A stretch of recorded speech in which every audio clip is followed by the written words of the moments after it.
ราบอายุควันตาน้องเอ๋ยพี่มานั่งทำตาปริบน้องอายุ30ทำไมยังสวยยังเต่งยังตึงตังละน้องเอ๋ยขาวจังขาวดังอามวยยิ้มยังหวานเสียด้วยปากป่วยยังมองตาแป๋วขอใครจะเชื่อว่าแม่บุญเหลืออายุมากแล้ว30ยังแจ๋วเสียจนหน้าจีอีแม่มะพร้าวเนื้อตันน้องเอ๋ยมามันเอาอีตอน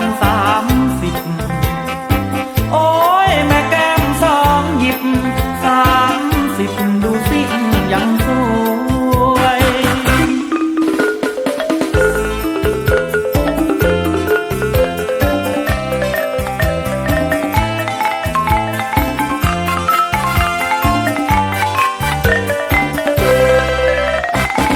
ขอ